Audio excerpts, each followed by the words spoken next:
Everyone, in this video we will discuss the top 40 questions बेटा, जो 40 important questions है हमारे पूरे कोर्स में से, जो हमें हेल्प करेंगे अच्छे मार्क्स स्कोर करने के लिए। तो पहला चैप्टर बेटा, इसमें 4 इंपॉर्टेंट क्वेश्चंस है। Fluid mosaic model, membrane protein, membrane lipid और मेम्ब्रेन मॉडल सिस्टम। ये चारों क्वेश्चंस जो हैं वो बहुत इंपॉर्टेंट है। उसके अलावा क्योंकि मेम्ब्रेन लिपिड और मेम्ब्रेन प्रोटीन आ चुका है, तो आई सजेस्ट कि आप एक बार मेम्ब्रेन कार्बोहाइड्रेट जो है वो भी कंप्लीट कर लो, क्योंकि चांसेस हैं कि वो भी पेपर के अंदर आ सकता है, क्योंकि वो अभी तक नहीं आया। नेक्स्ट है बेटा चैप्टर टू के अंदर हमारे जो important question, freeze fracture technique, membrane asymmetry, membrane codomain जिसमें हमें लिपिड राफ्ट और कैवियोले के बारे में कभी कभी इन पे शॉर्ट नोट या डिफरेंस आ जाते हैं। क्रिटिकल पैकिंग पैरामीटर्स जिसमें हमें CMC पूछ सकते हैं, ठीक है। उसके अलावा क्राफ्ट टेम्परेचर भी पूछ सकते हैं और मिसल्स। नेक्स्ट है बेटा चैप्टर नंबर 3। तो चैप्टर नंबर 1 और 2 ऑलरेडी हम टॉप इंपॉर्टेंट क्वेश्चंस की जो इससे पहले वीडियो आई थी उसमें कर चुके हैं। तो चैप्टर नंबर 3 के इंपॉर्टेंट क्वेश्चंस है बेटा, फैक्टर अफेक्टिंग मेम्ब्रेन परमिएबिलिटी, उसके अलावा फ्लूइडिटी एंड कोलेस्ट्रॉल, फ्रैप, TNBS और लेटरल और ट्रांसवर्स डिफ्यूजन। तो स्टार्ट करते हैं बच्चे। अगर हमारे बेटा चैप्टर नंबर 3 है हमारा मेम्ब्रेन डायनामिक्स के बारे में। इसमें इंपॉर्टेंट है लेटरल डिफ्यूजन, ट्रांसवर्स डिफ्यूजन, उसके अलावा जो टेक्निक थी जिसमें हम फ्रैप और TNBS पढ़ते हैं, फैक्टर्स अफेक्टिंग मेम्ब्रेन फ्लूइडिटी, और जिसमें हमें लिपिड कॉम्पोजिशन, कोलेस्ट्रॉल दोनों के बारे में पढ़ना होता है। तो लेटरल डिफ्यूजन से शुरू करेंगे। अब बेटा है क्या, हमें पता है कि हमारी जो प्लाज्मा मेम्ब्रेन है वो एक फ्लूइड है मतलब उसके अंदर हमें मूवमेंट नज़र आती है। अब मेन जो मॉलिक्यूल वहाँ पे प्रेजेंट है बेटा, लिपिड है और प्रोटीन है, और ज़्यादातर जो मूवमेंट नज़र आती है ना वो किस में नज़र आती है, लिपिड्स में नज़र आती है। तो lateral diffusion only mainly talks about the fluidity और द मूवमेंट ऑफ लिपिड्स। और क्योंकि ये लेटरल है, लेटरल बेटा मतलब साइडवेज, इधर का मॉलिक्यूल इधर चला गया, यहाँ से यहाँ आ गए, तो ये लेटरल मूवमेंट हो रही है, ठीक है। लेटरल डिफ्यूजन थर्मल मोशन जो है वो परमिट करता है लिपिड मॉलिक्यूल को फ्रीली रोटेट करने के लिए, डिफ्यूज करने के लिए लेटरली। तो बेसिकली लेटरल डिफ्यूजन जो है, lateral diffusion means movement in the plane of a membrane but not across the bilayer. जैसे कि एक बाइलेयर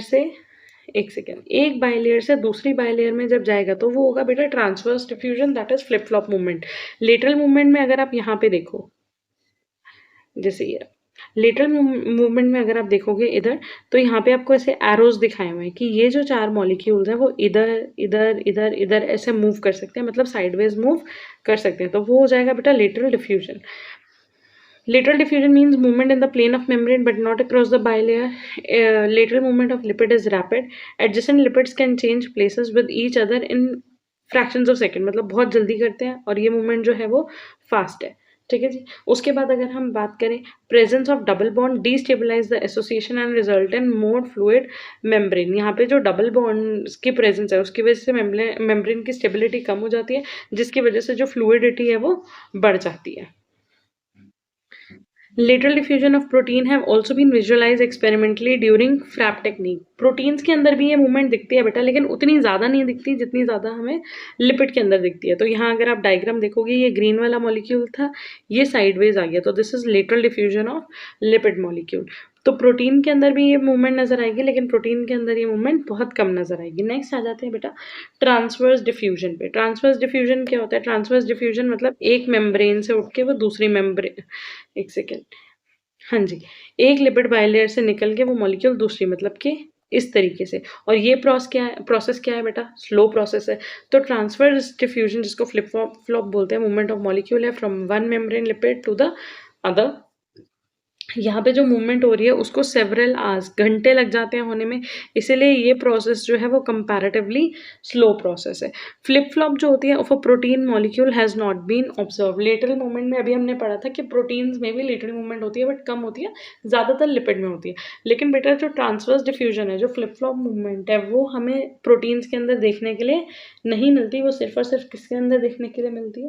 वो हमें देखने के लिए मिलती है सिर्फ लिपिड्स में। उसके अलावा बेटा ये जो मूवमेंट हो रही है, ठीक है, since membrane asymmetry is very critical for various membrane functions and transverse diffusion alone cannot maintain this asymmetry, some enzymes involved in this process। यहाँ पे बेटा ये जो मूवमेंट हो रही है इसके अंदर कुछ एंजाइम्स इंपॉर्टेंट हैं जो काम कर रहे हैं, हेल्प कर रहे हैं, दैट इज फ्लिपेसेस। फ्लिपेसेस एक एंजाइम है जो मूव करता है फॉस्फोलिपिड को आउटर लेयर से इनर लेयर की तरफ। तो आउटर से इनर की तरफ जो लाएगा बेटा वो एंजाइम कौन सा है, फ्लिपेसेस। और उल्टा इनर से आउटर की तरफ जो शिफ्ट करेगा लिपिड मॉलिक्यूल को वो होगा बेटा फ्लोपेसेस। ठीक है, तो यहाँ पे दो एंजाइम्स भी इन्वॉल्व है, फ्लिपेसेस एंड फ्लोपेसेस, जो इन फॉस्फोलिपिड्स को, इन लिपिड मॉलिक्यूल को मूव करने में हेल्प करते हैं। फ्लोपेसेस मीडिएट कोलेस्ट्रॉल ट्रांसपोर्ट, और ये कोलेस्ट्रॉल के ट्रांसपोर्ट में भी फ्लोपेसेस जो है इनर से आउटर में उसे भेजने में हेल्प करता है। नेक्स्ट आ जाते हैं बेटा, दो टेक्निक्स हमारे लिए इंपॉर्टेंट है, दैट इज फ्रैप और एक TNBS। फ्रैप क्या होता है, fluorescence recovery after photo bleaching is commonly known as FRAP. अभी हमने ऊपर भी पढ़ा था कि लेटरल डिफ्यूजन को अगर डिटरमाइन करना हो, चेक करना हो, तो हम फ्रैप की हेल्प से करते हैं। Fluorescence recovery after photo bleaching, photo bleaching मतलब पहले बेटा लाइट की हेल्प से हमने उसको ब्लीच कर दिया, डीकलराइज कर दिया, और बाद में फ्लोरोसेंस की हेल्प से हम उसकी मूवमेंट को देख रहे हैं।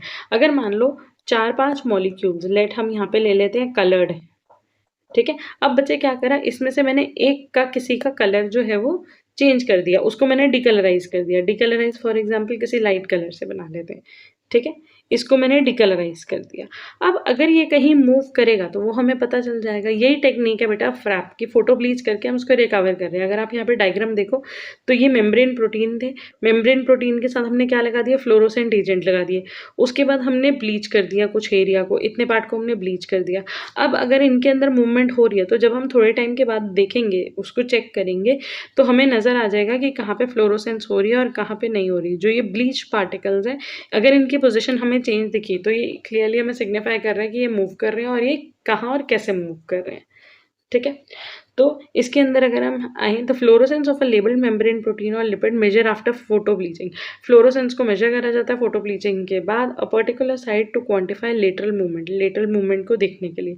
यूजिंग अब इसका प्रोसेस क्या होता है, वेरियस स्टेप्स जो है, using a suitable fluorescent chromophore, जिससे हम सरफेस के मेम्ब्रेन प्रोटीन को हम फ्लोरोसेंस लेबल्ड कर लेते हैं। A small area is viewed under the fluorescence microscope, ताकि मॉलिक्यूल का जो रीजन है, जो लाइट वो एमिट कर रहे हैं, एक बार हम उसको ऑब्जर्व कर पाएँ और देख पाएँ। Subsequently the fluorescence of this region is monitored as a function of time. Function of time मतलब टाइम के साथ, 5 मिनट बाद, 10 मिनट बाद, 1 घंटे बाद, 2 घंटे बाद, क्योंकि हमने बोला जो लेटरल डिफ्यूजन है ना बेटा, वो उतनी स्लो नहीं होती, वो फास्ट होती है। तो ये रिजल्ट हम 1-1 मिनट, 2-2 मिनट में ऑब्जर्व कर सकते हैं। ठीक है, if the labelled surrounding components are bleached mobile, bleached molecules leave and unbleached molecule enter. अगर वहाँ पे अनब्लीच वाले आ गए और ब्लीच वाले हट गए तो उससे हमें लेटरल मूवमेंट जो है वो इजीली पता चल जाएगी। तो ये है बेटा फ्रैप टेक्निक। नेक्स्ट, तो ये मेनली चेक कर रही है हमारे लेटरल डिफ्यूजन को। नेक्स्ट टेक्निक बेटा है TNBS।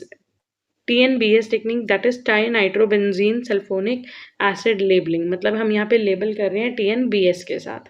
अब ये होता क्या है बेटा, इसके अंदर 2,4,6 ट्राई नाइट्रोबेंजीन सल्फोनिक एसिड एक केमिकल है जो कोवलेंटली रिएक्ट करता है किसके साथ, अमीन्स के साथ, अमीनो ग्रुप के साथ। In biological membrane it is used to preferential label the amino phospholipid, जैसे कि फॉस्फेटिडिल इथेनोलामीन या फॉस्फेटिडिल सीरीन। तो बेसिकली जो भी हमारे फॉस्फोलिपिड्स थे, ठीक है, हम उनके अमीनो ग्रुप के साथ एक मॉलिक्यूल TNBS को अटैच कर रहे हैं। TNBS being membrane impermeant react only with the surface components of the membrane. ये मेम्ब्रेन के अंदर नहीं जा सकता, तो ये अंदर जाके अटैच नहीं करेगा, सिर्फ मेम्ब्रेन की सरफेस पे अटैच करेगा। तो इसकी वजह से जो भी ट्रांस मेम्ब्रेन मूवमेंट अगर हो रही है, अगर मॉलिक्यूल जो है बेटा, ये एक मेम्ब्रेन है, ये दूसरी मेम्ब्रेन है अंदर, तो अगर ये इधर से इधर कोई मॉलिक्यूल जा रहा है तो वो इस TNBS की हेल्प से हम डिटेक्ट कर सकते हैं। कैसे डिटेक्ट कर सकते हैं, क्योंकि जब हम किसी भी लिपिड को लेबल कर देंगे, उसके साथ TNBS अटैच कर देंगे, तो हम बाद में मास स्पेक्ट्रोमेट्री या फिर TLC, थिन लेयर क्रोमेटोग्राफी करके देखेंगे, तो उससे हमें पता चल जाएगा कि वो जो लेबल्ड प्रोटीन है, ये जो लेबल्ड लिपिड है, वो कौन सी लेयर पे प्रेजेंट है, बाहर की लेयर पे प्रेजेंट है या अंदर की।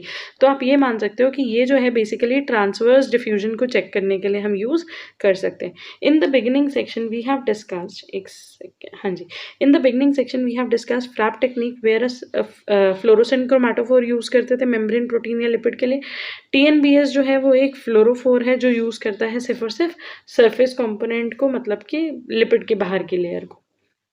Trinitrobenzene sulfonate reacts with amino group on the polar head of phosphatidylethanolamine, undergoes nucleophilic। तो इसके अंदर क्या हो रहा है, अमीनो ग्रुप के साथ रिएक्ट कर रहा है, इसके अंदर न्यूक्लियोफिलिक सब्स्टिट्यूशन हो रही है। This moiety TNB group attach to the phosphatidylethanolamine head group act as fluorophore होते हैं बेटा जो लाइट एमिट करते हैं। जब अगर हम उन्हें फ्लोरोसेंट माइक्रोस्कोप में देखेंगे तो उनमें लाइट एमिट होगी।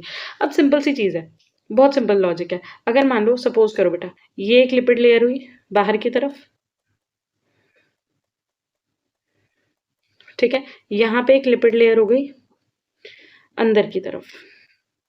मैंने क्या करा, बाहर वाली लेयर पे ना टीएनबीएस कोई मॉलिक्यूल्स थे वो लगा दिए, जो कि जब मैं फ्लोरोसेंट माइक्रोस्कोप में देखूंगी ये कोई लाइट एमिट करेंगे, ठीक है। थोड़ी देर के बाद मुझे क्या नजर आया कि यहाँ पे तो जो फ्लोरोसेंस था वो नहीं है, ठीक है, यहाँ पे फ्लोरोसेंस नहीं हो रहा, यहाँ पे फ्लोरोसेंस नहीं हो रहा, लेकिन वही फ्लोरोसेंस मुझे कहाँ पे देखने के लिए मिल रहा है, वही फ्लोरोसेंस मुझे इधर देखने के लिए मिल रहा है या इधर, मतलब कि ट्रांसवर्स मूवमेंट, वो आउटर लेयर से इनर लीफलेट पे चला गया। ये हम डिटरमाइन कर सकते हैं टीएनबीएस की हेल्प से। नेक्स्ट क्वेश्चन है बेटा membrane affecting factors affecting membrane fluidity. Membrane fluidity को अफेक्ट करने वाले कौन से फैक्टर होते हैं? मेम्ब्रेन फ्लूइडिटी को अफेक्ट करने वाले पहला तो होता है बेटा हाँ जी, पहला फैक्टर है लिपिड कॉम्पोजिशन। लिपिड कितना है, कितना कौन सा लिपिड प्रेजेंट है, कितना लिपिड प्रेजेंट है। डिग्री ऑफ अनसैचुरेशन, मतलब कितनी ज़्यादा अनसैचुरेशन है, डबल बॉन्ड कितना है या सिंगल बॉन्ड है, सैचुरेटेड है या अनसैचुरेटेड है। और तीसरी चीज़ जो अफेक्ट करती है वो करती है बेटा कोलेस्ट्रॉल, ठीक है। तो तीन चीज़ें लिपिड की फ्लूइडिटी को अफेक्ट कर रही हैं, एक तो लिपिड की कॉम्पोजिशन, दूसरा डिग्री ऑफ अनसैचुरेशन और तीसरा आ जाता है बेटा कोलेस्ट्रॉल। तो यहाँ से अगर आप मार्क करो, इधर लिखा हुआ है कि lipid composition, degree of unsaturation, temperature और एक कोलेस्ट्रॉल, ये अफेक्ट करता है मेम्ब्रेन फ्लूइडिटी को, hence diffusion of membrane lipid and protein. और फ्लूइडिटी जितनी ज़्यादा होगी उतनी ज़्यादा उनके अंदर मूवमेंट हमें देखने के लिए मिलेगी, अदरवाइज हमें मूवमेंट देखने के लिए नहीं मिलेगी। The length of fatty acyl chain and degree of unsaturation both affect the fluidity of the membrane. कैसे अफेक्ट करेंगे? Long unsaturated fatty acyl show high tendency to aggregate. अगर लॉन्ग चेन है और सैचुरेटेड है तो वो क्या करेंगे, उनके पास हाई टेंडेंसी एग्रीगेट करने के लिए, pack tightly together like a gel like state. However phospholipids with short fatty acyl chains with form more fluid bilayer. तो बेटा अगर फैटी एसिड की चेन, अगर फैटी एसिड की चेन कम होगी, शॉर्ट होगी, तो जो फ्लूइडिटी है वो इंक्रीज हो जाएगी, ठीक है, and vice versa. Phospholipid layer with short fatty acyl chains form more fluid bilayer because they offer less surface area and thus less van der Waal interaction. Unsaturated fatty acid जो होते हैं उनमें kink होता है जिसकी वजह से वो कम स्टेबल होते हैं बाकी लिपिड्स के comparatively for van der Waals, तो hence a more fluid lipid bilayer compare to the saturated one. तो एक तो बेटा हमने बोला लेंथ ऑफ चेन, कि अगर लेंथ ऑफ चेन डिक्रीज होगी तो फ्लूइडिटी इंक्रीज होगी। दूसरा हमने बोला सैचुरेटेड अनसैचुरेटेड, अगर अनसैचुरेटेड है तो उसकी जो फ्लूइडिटी है ना बेटा वो इंक्रीज होगी।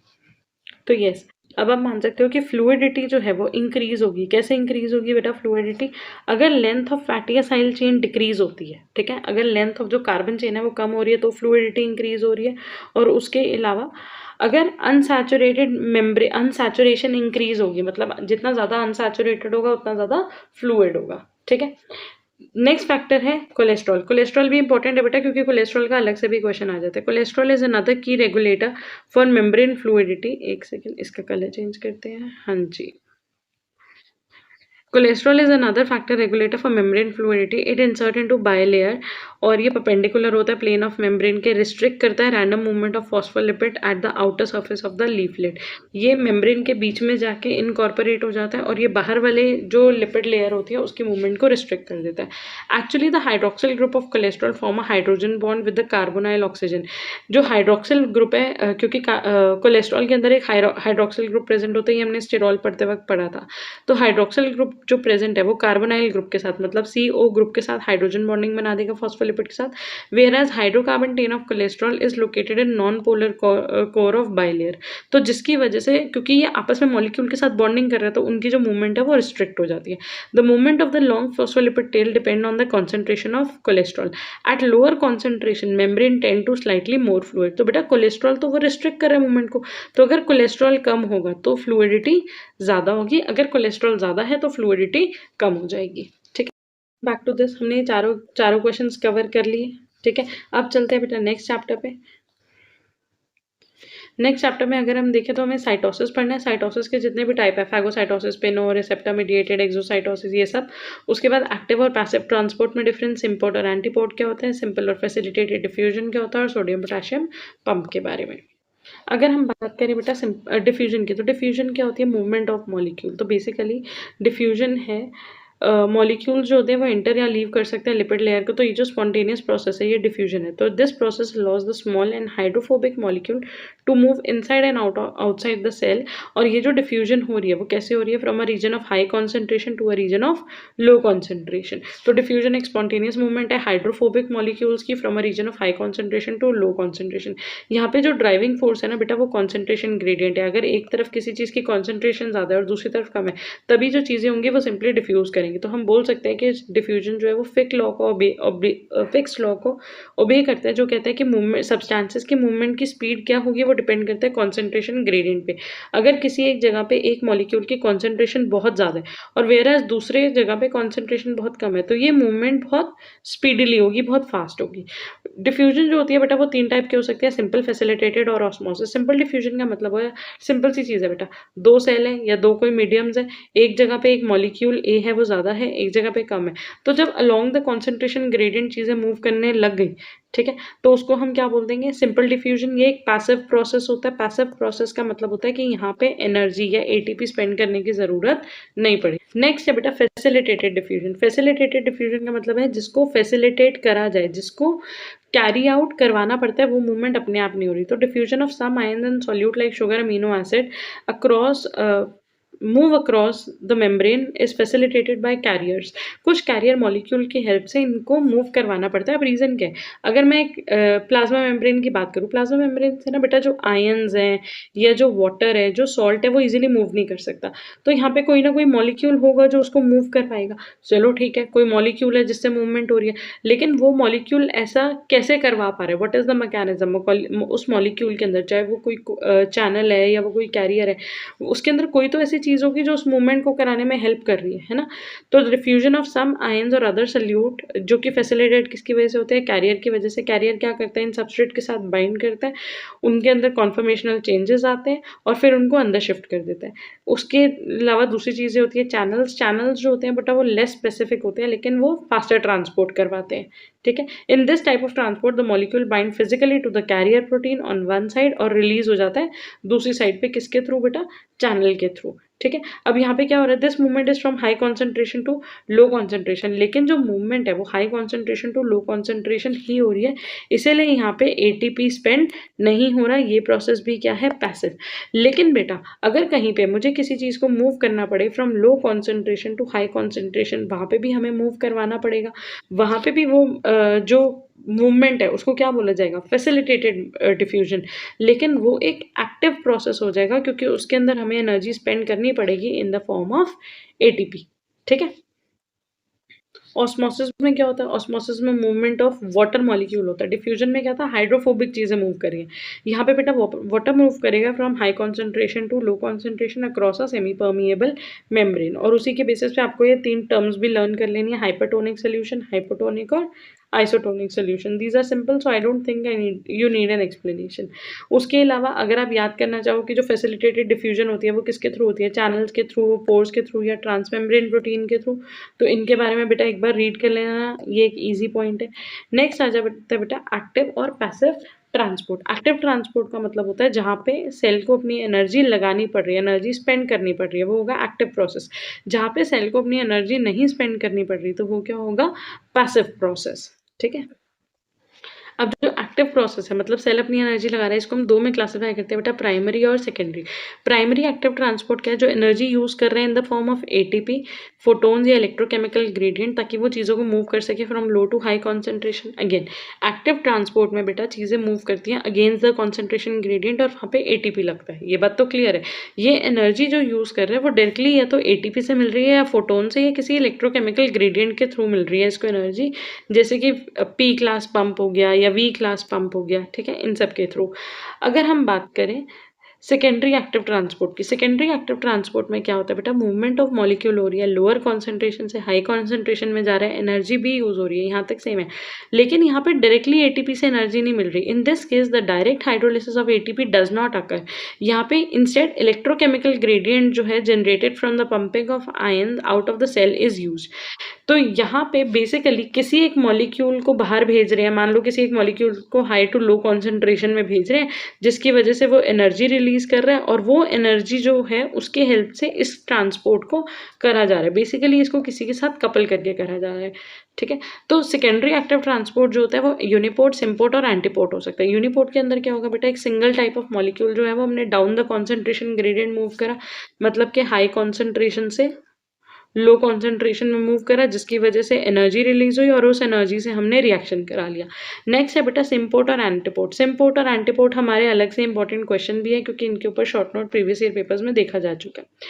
सिम्पोर्ट में क्या हो रहा है, when the carrier protein transport two solutes in the same direction, उसको क्या बोलते हैं, सिम्पोर्ट। अगर आप यहाँ पे देखो बेटा, ये डेफिनेशन है यूनिपोर्ट की, सिम्पोर्ट की और एंटीपोर्ट की। यूनिपोर्ट हमने डिस्कस कर लिया। सिम्पोर्ट के अंदर क्या हो रहा है, दो मॉलिक्यूल्स है, दोनों ही सेम डायरेक्शन में आ रही है, लेकिन एक जो है वो डाउन हिल जा रहा है। डाउन हिल का मतलब है बेटा हाई कॉन्सेंट्रेशन से लो कॉन्सेंट्रेशन पे। तो ये हाई से लो में जा रहा है, इससे जो एनर्जी रिलीज हो रही है एट द सेम टाइम दूसरे मॉलिक्यूल को हम लो टू हाई में ट्रैवल करा पा रहे हैं, ठीक है। टू मॉलिक्यूल्स, एक सेकेंड सॉरी, हाँ जी, it uses downhill movement of one molecule, और दूसरा जो है वो मूव करता है against the concentration gradient. Symporters move both the molecules या ion in the same direction.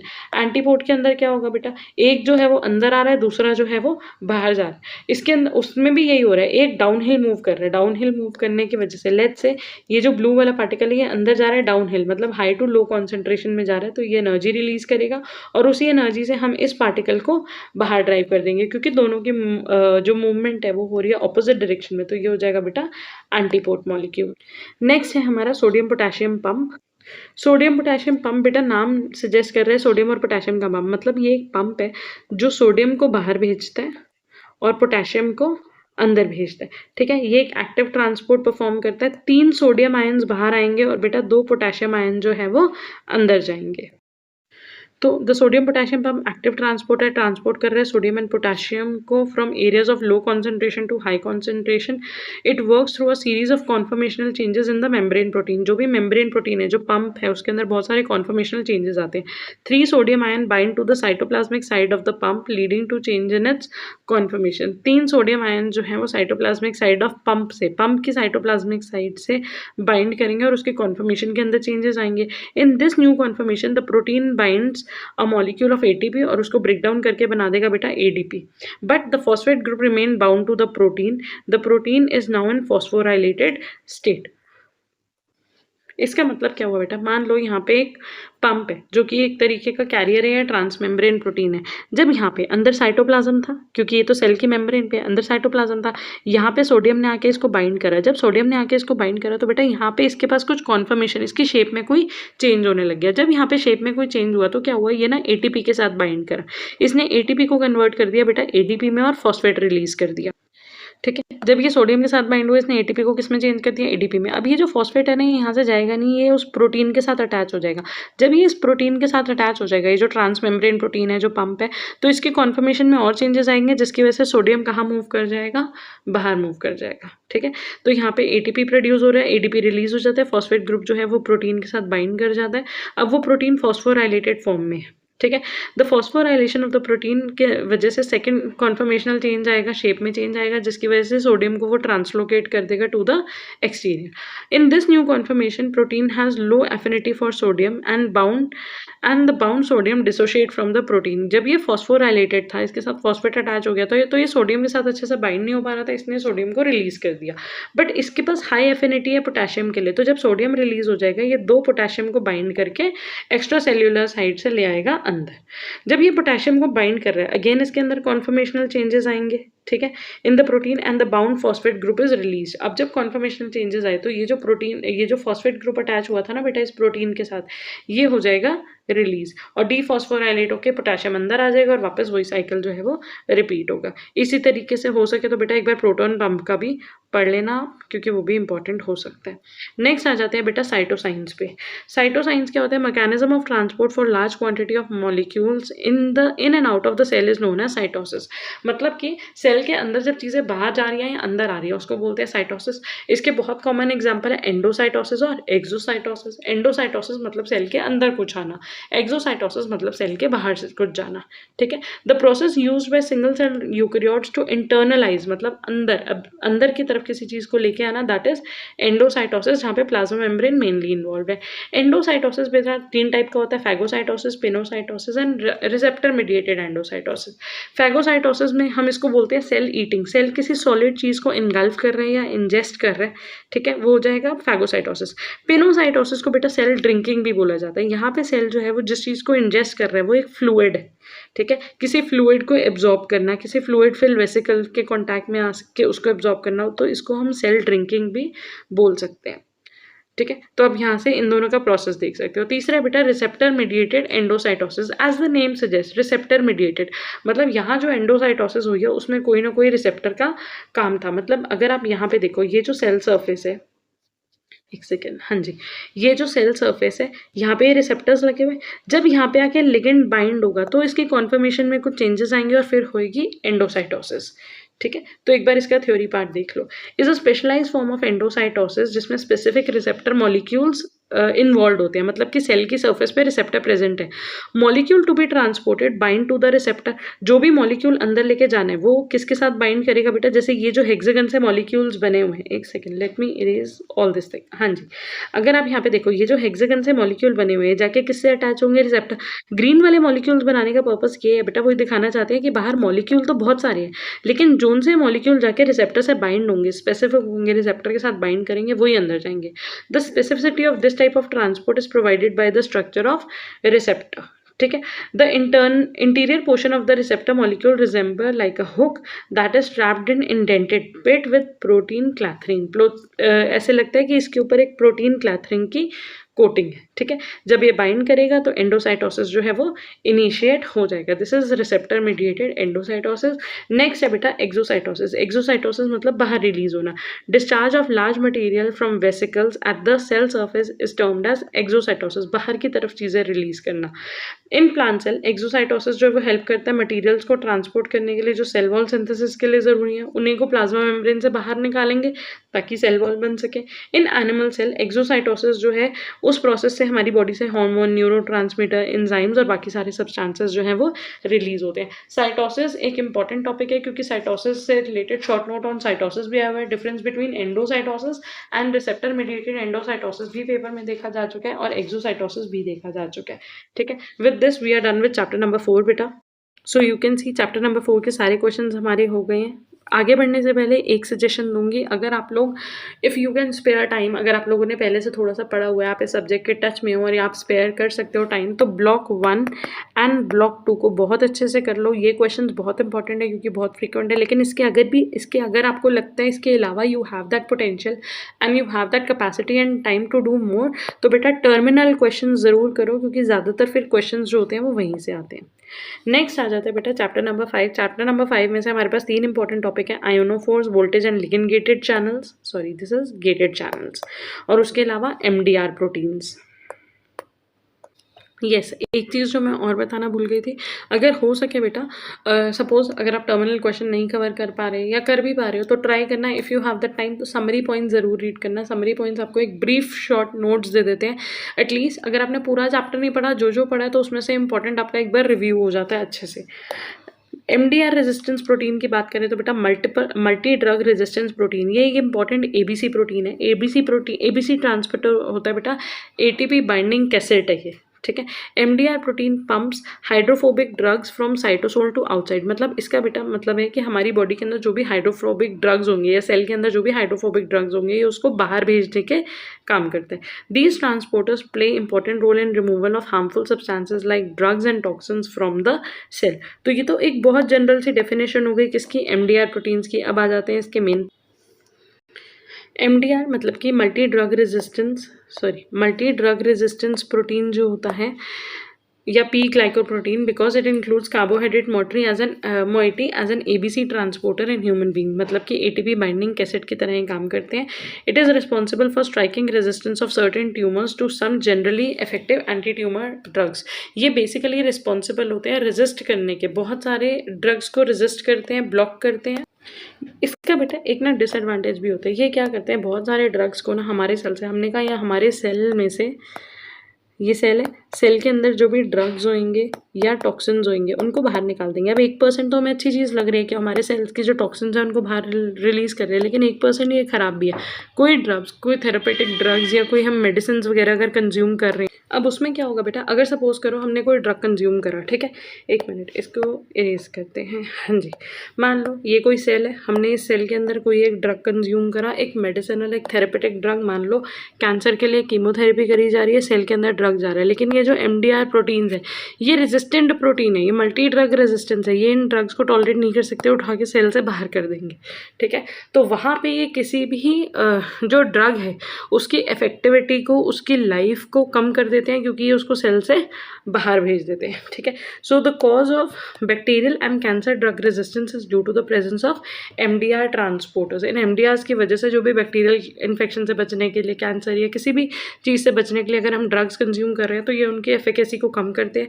MDR transfer can be divided into 2 classes on the sources of their energy. Secondary transporters जो proton gradient को use करते हैं, और ABC transporters जो couple कर देते हैं ATP हाइड्रोलिसिस को. मतलब इनको ट्रांसपोर्ट करने के जो 2 मैकेनिज्म MDR फॉलो करते हैं वो ये है. ठीक है जी. आते हैं बेटा आयन चैनल पे. आयन चैनल का मतलब क्या है, मतलब कि आयंस को अंदर आने के लिए, क्योंकि जो हमारी प्लाज्मा मेम्ब्रेन है वो तो हाइड्रोफोबिक है. ठीक है, वो हाइड्रोफिलिक चीज़ों को अंदर आने नहीं देगी, आयंस को अंदर आने नहीं देगी, वाटर या कुछ छोटे छोटे हाइड्रोफिलिक मॉलिक्यूल्स को अंदर नहीं आने देगी. उसके लिए क्या प्रेजेंट है, चैनल्स प्रेजेंट है. चैनल मतलब ऐसे कोई स्ट्रक्चर प्रेजेंट है जिससे वो मॉलिक्यूल अंदर आएगा. लेकिन कभी कभी ये चैनल्स जो होते हैं वो नॉन गेटेड होते हैं, मतलब मॉलिक्यूल सीधा आ सकता है from high concentration to low concentration. ठीक है, ये केमिकल सिग्नल्स की वजह से. दूसरे होते हैं गेटेड चैनल. गेटेड चैनल मतलब यहाँ पे गेट है, यहाँ पे कुछ ना कुछ इसको सिग्नल मिलेगा तभी ये उस मॉलिक्यूल को अंदर जाने देगा. तो ये जो गेटेड चैनल्स होते हैं वो वोल्टेज गेटेड चैनल भी हो सकते हैं, लिगेंड गेटेड चैनल भी हो सकते हैं, और मैकेनो गेटेड चैनल भी हो सकते हैं. तो अगर हम बात करते हैं वोल्टेज गेटेड आयन चैनल की, so voltage gated channel, these ion channels are class of transmembrane protein जो एक्टिवेट होते हैं मेम्ब्रेन पोटेंशियल की वजह से. मतलब अगर मेम्ब्रेन पोटेंशियल होगा, अगर यहाँ पे चार्जेस का चेंज होगा, जैसे कि पहले ही गेट क्लोज है, ठीक है, लेकिन किसी वजह से अंदर पॉजिटिव आयन ज़्यादा हो गए और बाहर नेगेटिव आयन कम हो गए, तो ये चैनल जो है वो ओपन हो जाएगा और मॉलिक्यूल्स को अंदर मूव करने देगा. ठीक है जी. Structurally voltage gated ion channel possess similar molecule structures, includes a repeating motif with 6 membrane spanning alpha helices. मतलब कि alpha helix है जो 6 बार membrane को स्पैन करते हुए जा रही है. ठीक है, ये रिपीटिंग मोटिव है, मतलब सेम ही हेलिक्स है जो बार बार रिपीट हो रही है. डीपोलराइजेशन के टाइम पे the inner face of the cell membrane become more positive, अंदर की तरफ ज़्यादा पॉजिटिव आ गया, वोल्टेज चेंज हो गई, जिसकी वजह से एक थ्रस्ट क्रिएट होगा और ये जो चैनल है वो ओपन हो जाएगा, जिसकी वजह से आयन्स अंदर मूव करने लग जाएंगे. The voltage gated channel, sodium channel जो होता है वो लार्ज प्रोटीन से बना होता है जिसमें 4 रिपीटिंग मोटिव्स होते हैं. उसी तरह पोटेशियम चैनल भी हो सकता है जो 4 सेपरेट सब यूनिट से बना हुआ होता है. तो बेसिकली वोल्टेज चैनल का जो मेन मैकेनिज्म था वो आपको समझ में आ गया. इसके यहाँ पे देखो बेटा, ये वो ट्रांसमेम्ब्रेन प्रोटीन जो हमने कहा ना स्पैन कर रहे होते हैं, ठीक है, ये ऐसे स्पैन कर रहे हैं और ये चैनल ओपन हो गए तो ये इसको अंदर आने देंगे. उसके बाद है लिगेंड गेटेड. लिगेंड मतलब क्या होगा बेटा, यहाँ पे कोई रिसेप्टर्स है, रिसेप्टर से आके कोई मॉलिक्यूल बाइंड होगा जिसको हम बोलते हैं लिगेंड. बाइंडिंग की वजह से वो इस चैनल के अंदर, ट्रांसमेम्ब्रेन प्रोटीन के अंदर कुछ कॉन्फर्मेशनल चेंजेस लाएगा. कॉन्फर्मेशनल चेंजेस यहाँ पे देखो, ये पहले क्लोज है और फिर ये क्या हो गया, ओपन हो गया. ठीक है, तो लिगेंड गेटेड चैनल जो होते हैं activated by some chemical signal या मॉलिक्यूल. इन सिग्नल्स को हम बोलते हैं ionotropic receptors binding a ligand और केमिकल मैसेंजर. जैसे कि ये हमें किस में देखने के लिए मिलता है, न्यूरोट्रांसमीटर में, इसीलिए यहाँ पे ACH लिखा हुआ है, मतलब कि एसिटाइल कोलाइन. ठीक है, इसको आप रीड कर सकते हो, आई होप आपको समझ में आ जाएगा. तो इस चैप्टर का लास्ट इंपॉर्टेंट टॉपिक है बेटा आयोनोफोर्स. आयोनोफोर्स क्या है, low molecular weight small molecule जो ट्रांसपोर्ट करते हैं आयंस को अक्रॉस द मॉलिक्यूल. एक तो हमने देख लिया गेटेड चैनल्स थे जिनके थ्रू आयंस अंदर आ रहे थे, उसके अलावा कुछ छोटे छोटे molecule they bind to particular ion, act as mobile carrier और उनको अंदर की तरफ ट्रांसपोर्ट कर देते हैं. They're of 2 type, carrier ionophore हो सकते हैं या चैनल फॉर्मिंग आयोनोफोर हो सकते हैं. ठीक है, अब इसमें जब आपको करना है तो आपको आयोनोफोर्स के ना कुछ एग्जांपल लर्न करने हैं। ये वाला पैराग्राफ बेटा रीड कर लेना, ये खुद से बहुत ईजी है। तो यहाँ पे वेरियस माइक्रो ऑर्गेनिज्म कुछ several toxin molecules which enhance the transport of ion across the membrane. तो कुछ माइक्रो ऑर्गेनिज्म जो है कुछ ऐसे मॉलिक्यूल्स बनाते हैं जिसकी वजह से ट्रांसपोर्टेशन में बहुत ईजी हो जाता है, जैसे कि वैलेनोमाइसिन, ग्रामेसिडिन और आयोनोमाइसिन। और इन्हीं के बारे में हमें पढ़ना है क्योंकि कभी कभी इन्हीं पे सेपरेट नोट के लिए आ जाते हैं। An ionophore valinomycin is an example of carrier ionophore that is antibiotic molecule secreted by bacteria Streptomyces. तो ये एक आयोनोफोर मॉलिक्यूल है जो कि एक बैक्टीरिया रिलीज कर रहा है एज एन एंटीबायोटिक, जो एक्ट करता है एक कैरियर की तरफ फॉर पोटेशियम आयन, मतलब कि ये पोटेशियम आयन को अंदर की तरफ मूव करता है। इसके अंदर होते हैं 12 units of alternating amino acids and ester, मतलब amino acid ester, amino acid ester, ऐसे करके ऑल्टरनेट फॉर्म्स प्रेजेंट होती है। ठीक है, इसके अंदर डी और L form of valine present है, इसीलिए इसका नाम क्या है, वैलिनोमाइसिन। ठीक है, ग्रामेसिडिन की बात करें तो ये एक चैनल फॉर्मिंग आयोनोफोर है that is a mixture of antibiotic peptides obtained by soil bacterium. Soil bacterium से बेटा कुछ एंटीबायोटिक पेप्टाइड्स रिलीज हो रहे हैं और ये उनसे मिलकर बना हुआ है ग्रामेसिडिन। ठीक है, ये एक लीनियर पॉलीपेप्टाइड है जो 15 अमीनो एसिड से बना हुआ है और इसके अंदर डी और एल दोनों form of amino acids present है। In membrane dimerization of gramicidin leads to its folding as a right handed B helix spanning the lipid layer makes the membrane permeable to proton. मतलब कि बेटा यहाँ पे क्या होता है, मेम्ब्रेन के अंदर डायमराइजेशन होती है, डबलिंग होनी शुरू हो जाती है। जब डायमराइजेशन होती है तो ये जो ग्रामेसिडिन है इसमें फोल्डिंग होगी, राइट हैंडेड बी हेलिक्स बन जाएगा, बीटा हेलिक्स बनेगा जो राइट हैंड की तरफ टर्न कर रहा है लिपिड बायलेयर से। और ये जो मेम्ब्रेन है वो प्रोटॉन्स को और एल्कली मेटल्स के लिए परमेएबल हो जाएगी और उनकी मूवमेंट को अंदर आने देगी। यहाँ पे आपको डायग्राम में दिखाया हुआ है, डायमराइजेशन 2 यूनिट्स हैं। अगर ये स्ट्रेट डायमराइजेशन होगी गेट ओपन हो जाएगा, मॉलिक्यूल अंदर आएंगे, अदरवाइज ये अलग अलग रहेगा। ठीक है, तो इससे बेटा हमारे ये वाले इंपॉर्टेंट चैप्टर के क्वेश्चंस भी खत्म होते हैं। हो सके तो इसके एक बार जो बैक क्वेश्चंस हैं उनको गो थ्रू कर लेना क्योंकि पेपर के हिसाब से इंपॉर्टेंट है। समरी पॉइंट्स पढ़ लेना, एक्वापोरिन्स वगैरह के बारे में थोड़ा थोड़ा हो सके तो रीड करके जाना। तक बेटा हमने चैप्टर 5 के क्वेश्चन कर लिया। अब हमारा है चैप्टर 6। चैप्टर 6 के अंदर इंपॉर्टेंट है चैप्टर 6 के अंदर इंपॉर्टेंट है vesicular transport, clathrin coated vesicles, membrane fusion या रिसेप्टेड मीडिएटेड एंडोसाइटोसिस में फ़र्क आ जाता है, ट्रांसपोर्ट वेसिकल्स क्या होते हैं वो। ठीक है जी। Since the video is getting too long, so I'm so sorry I cannot cover the further questions in this video, but yes I can show you the list जो आगे के इंपॉर्टेंट क्वेश्चन है। ये बेटा चैप्टर 6 के important question है। Chapter 7 के law of thermodynamics, ज़्यादातर फर्स्ट लॉ ऑफ थर्मोडायनेमिक पूछा जा रहा है। कपल्ड रिएक्शन जरूर अच्छे से करना, बहुत इंपॉर्टेंट क्वेश्चन है। ये काफ़ी सारे पेपर में देखने के लिए मिला है, कभी कभी 6 to 10 मार्क्स में। ठीक है, उसके अलावा चैप्टर 8, 9, 10, 11, 12 जो बेटा आपका ब्लॉक 3 और ब्लॉक 4 है। एक चीज़ समझ लो बच्चे, ब्लॉक 1 और ब्लॉक 2 भी अगर आप अच्छे से करके तो पास तो बहुत आराम से हो जाओगे मक्खन की तरह, अगर अच्छे से प्रिपेयर करके गए हो तो। ठीक है, लेकिन अगर और अच्छा स्कोर करना है तो ब्लॉक 3 और ब्लॉक 4 में से ये 10 इंपॉर्टेंट क्वेश्चन कर जाना। ATP ADP साइकिल, F0 और F1 synthase complex, hills reaction बच्चे इंपॉर्टेंट क्वेश्चन है इसका, Z स्कीम इंपॉर्टेंट है। उसके अलावा cyclic non cyclic electron transport important है। CF0 CF1 synthase complex, photo system 1 और 2 के बारे में, light harvesting system in Halobacterium salinarum, photophosphorylation in bacterium. बेटा 3 तरह के बैक्टीरिया हैं, तीनों के बारे में थोड़ा थोड़ा पढ़ लेना।